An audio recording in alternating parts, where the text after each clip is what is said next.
नमस्कार दोस्तों, जय माता दी, हर हर महादेव। कैसे हो आप सभी? उम्मीद है आप सभी अच्छे होंगे, खुश होंगे, स्वस्थ होंगे। माता काली और बाबा भैरवनाथ की कृपा हमेशा सदैव बनी रहे। आज मैं आपके लिए फिर से एक जानकारी लेकर के आई हूं, जिसमें मैं आपको बताऊंगी। बहुत से लोग कहते हैं कि हमें पहले अनुभव होते थे या पहले हमें देवी देवताओं के दर्शन होते थे, अब नहीं हो रहे हैं। पहले हमें जो है देवी कुछ बताकर जाती थी, अब नहीं बता रही। पहले देवी हमें दिखती थी, अब नहीं दिख रही है। तो ऐसा क्यों हो जाता है? अनुभव होने के बाद में क्यों रुक जाते हैं? क्यों वापस से हमारे ऊपर संकट आ जाते हैं? पूजा पाठ करते करते भी हमारे घर में विपदाएं आ जाती हैं। तो उसी के बारे में आज यहाँ पर मैं आपको जानकारी दूंगी, और बहुत ही शॉर्ट सी छोटी सी जानकारी में मैं आपकी बहुत बड़ी जानकारी यहाँ पर देने की कोशिश करूंगी। तो उसके लिए अगर आप पहले चैनल पर पहली बार आए हैं तो चैनल को सबसे पहले सब्सक्राइब कर दीजिए, बेल वाले बटन को दबा दीजिए, और वीडियो अच्छी लगे तो वीडियो को लाइक जरूर कर दीजिए बाद में, अगर अच्छी लगे तो।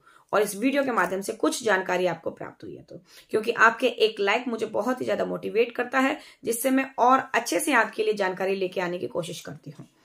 तो शुरू करती हूँ आज का वीडियो।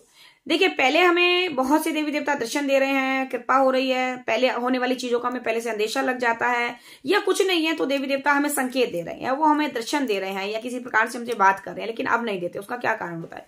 उसका कारण ये होता है कि देखिए, जब भी हम पूजा पाठ करिए, कोई हमारा लगाव है किसी इष्ट के प्रति, कोई देवी देवता की हम पूजा अर्चना करते हैं, और वो सपने के माध्यम से हमें कोई संकेत दे रहे हैं। जैसे अभी कोई बजरंगी की पूजा कर रहा है तो उसको रोजाना सपने में जो है वानर सेना दिखाई देती है, बंदरों के दर्शन हो रहे हैं, और वो सुबह उठ करके जो है सुबह डेली बोलेगा घर में, आज मुझे इतने बंदर दिखे, आज मैं बंदरों को केला खिला रहा था, या आज बंदर आया, वो बंदर मेरे सर पे हाथ रख करके गया, या उस बंदर ने मेरा पैर पकड़ लिया, या बंदर मेरे पीछे दौड़ रहा था। ऐसे संकेत जो हम सपने में देखते हैं, सुबह उठ करके वो चीजें हम घर में जो है कहने लगते हैं, बड़े उत्साहित हो जाते हैं कि सपने में हमें कोई चीज ऐसी दिखती है, तो सुबह उठकर जो है हम उसको एक कथा की तरह घर के अंदर कहते हैं। तो जिससे क्या होता है, ये हमारे अनुभव होते हैं, ये संकेत होते हैं जो इष्ट भगवान की तरफ से हमको मिल रहा है। शुरू में ये थोड़ा जो संकेत होते हैं, जो सपने के माध्यम से ये देते हैं, ये बहुत कठोर किस्म के होते हैं, जिसमें हमें कुछ डराया और दिखाया जाता है। तो उस डर के अंदर हम कुछ ऐसा देख लेते हैं जो हम अपने घर में कहने लगते हैं, जिसके कारण जो है ये संकेत बंद हो जाते हैं। फिर क्या होता है, कुछ दिनों में बहुत से लोग ये कहते हैं कि हम सपना देख रहे हैं, पहले देखते थे याद रहता, अब कुछ याद नहीं रहता। वो इसलिए याद नहीं रहता है क्योंकि आपके इष्ट कृपा कर रहे हैं और आप उसको जो है जगत में सुना रहे हैं। तो इसलिए भगवान आपको कुछ दिखाते हैं, समझा रहे हैं, लेकिन फिर क्या होता है, हम वो सपना सुबह उठते उठते, जिस समय हम खाट पर लेटे हैं उस समय हमको याद है, वहीं जैसे ही हम जमीन पर पैर रखते हैं, पृथ्वी लोक पर हमारा पैर आते ही जो हमारे ऊपर जो रात भर की किरणें, जो रात भर ऊर्जा आई है हमारे ऊपर, वो सब नष्ट हो जाती है उसी क्षण। क्यों? क्योंकि हमारे साथ में जो भी घटना हुई है, रात में हमने जो कुछ भी देखा है, वो हुआ होता है ना, वो सपना के माध्यम से हुआ था, लेकिन वो हकीकत होती है जब किसी के ऊपर कोई कृपा होती है, तब जब किसी के ऊपर किसी इष्ट भगवान की कृपा होती है, कोई शक्ति होती है, तब की बात हम यहाँ पर कर रहे हैं। तो जब पृथ्वी लोक पर पैर रखते ही वो सारी कृपा तत्काल उसी समय नष्ट हो जाती है, खत्म हो जाती है, ताकि हम जो ये कृपा आगे शेयर ना कर सके किसी के साथ। फिर क्या होता है, वही चीज घंटे 2 घंटे बाद, या 4-6 दिन बाद, या महीने बाद सेम वही चीज हमारे सामने आती है, जैसे वही मतलब कुदरती तौर से वो हो जाती है। तो हम उस चीज का फिर अपने दिमाग में सोचते हैं, ये जो हमने यहाँ घटना देखी है, ये शायद पहले हमारे साथ हो रखी है, पहले ये हुआ है हमारे साथ। अब हम उस घटना को देखते हुए सबसे ज्यादा हमारा ध्यान उस समय पर जाता है जिस समय पर ये घटना हुई है।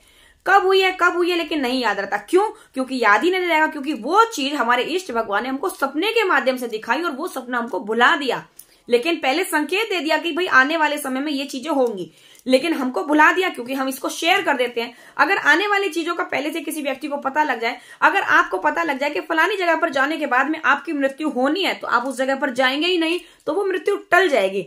लेकिन नहीं, ऐसा नहीं होता है।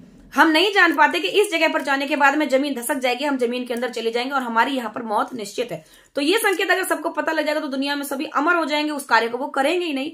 हमको पता है ये केला हमारे हाथ में, इसको खाने के बाद में हमारी मृत्यु होगी, तो हम ये नहीं खाएंगे। लेकिन कैसे? क्योंकि विधाता ने जो लिखा है वो तो होना ही होना है। हाँ, लेकिन ये है कि किसी के ऊपर जो कृपा होती है, तो वो चीजें पहले से हमारे सामने आ जाती हैं, हमको बता देते हैं हमारे इष्ट भगवान के फलाने फलाने समय पर ऐसा ऐसा काम होना है। तो हमें एहसास है, हमें बता दिया, क्योंकि वफादार हैं हम, अपने इष्ट के प्रति वफादार हैं, तो हमारे इष्ट का भी फर्ज बनता है कि वो हमें इन चीजों का ज्ञात जो है पहले से करवा देते हैं, लेकिन हम उसको शेयर कर देते हैं। इसीलिए वो चीजें हमको फिर भुलाने लगते हैं, सपना भुलाने लगते हैं, कोई चीज जो होती है हमारे साथ में उसको फिर रोकने लगते हैं। पहले अगर इष्ट भगवान कोई संकेत दे रहे हैं, कोई दर्शन दे रहे हैं, तो वो रुक जाते हैं। क्यों? क्योंकि हम उनको शेयर कर देते हैं। जो चीजें हमें दी हुई हैं, बहुत से लोगों के पास कहते हैं गुरु से कुछ नहीं छुपाना चाहिए, क्योंकि गुरु से हमको ज्ञान मिलता है। गुरु तो वो परमात्मा है जो जन्मदाता से के बाद हमें मिला है। जो जन्मदाता है, जो हमारे माता पिता, उन्होंने तो हमें जन्म दिया है, लेकिन गुरु हमें उसने ज्ञान दिया है, समाज में हमें एक जगह दिलाई है। लेकिन बहुत सी चीजें ऐसी होती हैं जो हमें हमारे इष्ट भगवान द्वारा मिली होती हैं, तो वो हम अपने गुरु को भी नहीं बताते, क्योंकि अगर हमारे इष्ट भगवान से मना हो गई ना कि ये चीज हम सिर्फ और सिर्फ आपके लिए दे रहे हैं, तो फिर वो हम गुरु को भी नहीं बता सकते। क्योंकि देखो, मंत्र, बहुत से लोगों को सपने के माध्यम से मंत्र मिलते हैं, तो मंत्र वो लोग अपने गुरु को बोल देते हैं कि हमें आप सपने में मंत्र मिला है। तो आपको किसी को बताना नहीं होता कि हमें सपने में मंत्र मिला है, ठीक है, याद है, तो उस मंत्र का आप जाप करते रहिए, किसी के साथ शेयर ना करें। अगर शेयर कर दिया तो फिर आप कितना ही जाप करें, वो मंत्र आपके किसी काम का नहीं है। अगर मुझे ये बताइए, अगर वो मंत्र किसी के थ्रू ही हमें मिलना होता है, तो भगवान किसी गुरु के जरिए मिलाएंगे, किसी और के जरिए, फिर वो सपने के माध्यम से ही हमको क्यों मंत्र देते हैं? क्योंकि वो गुप्त दिया है ना, वो सिर्फ हमें और हमारे इष्ट भगवान के लिए बीच की बात है। तो इसीलिए अपने सपने में दिए हुए मंत्र जो भी मिल रहे हैं, चाहे कुछ भी मिल रहा है आपको, वो कभी किसी के साथ में शेयर नहीं करना चाहिए। कुछ चीजें होती हैं जो गुरु के साथ शेयर कर लेते हैं, कुछ चीजें होती हैं जो गुरु के साथ भी हमें शेयर नहीं करनी होती है। तो इसीलिए हमारे अनुभव रुक जाते हैं, इसीलिए हमें आने वाली चीजों के संकेत जो मिलते हैं वो रुक जाते हैं। सपने आते थे वो बंद हो जाते हैं, जो संकेत मिल रहे हैं वो रुक जाते थे, दर्शन हो रहे हैं वो दर्शन रुक जाते थे। क्यों? क्योंकि दर्शन सिर्फ हमें अपने लिए मिल रहे हैं, सबके लिए नहीं। अगर सबके लिए मिल रहे होते तो फिर वो बाकायदा सामने आए, पृथ्वी लोक पर सबके सामने खड़े हुए, हम उनके प्रणाम करें, वो हमें आशीर्वाद दें और चले जाए। फिर वो हमें ऐसे अकेले में क्यों करते हैं? गुप्त साधनाएं, कोई लोग, जैसे सभी लोग जो है गुप्त साधनाओं को जो है पूरे जगत में ढिढोरा पीट देते हैं, तो फिर वो गुप्ती क्या रह गई? जब आपने सभी को बता दिया भाई हम साधना कर रहे हैं, गुप्त नवरात्रि आ गए, हम साधना कर रहे हैं, साधना कर रहे हैं, तो भैया फिर वो गुप्त ही क्या रह गया? वो तो चारों जगत में बैठ गया, सब जानते हैं भैया, आपको मैंने बता दिया मैं आज साधना कर रही हूँ गुप्त नवरात्रों की, तो आपको सबको पता लग गया, तो फिर उसमें गुप्त क्या रह गया?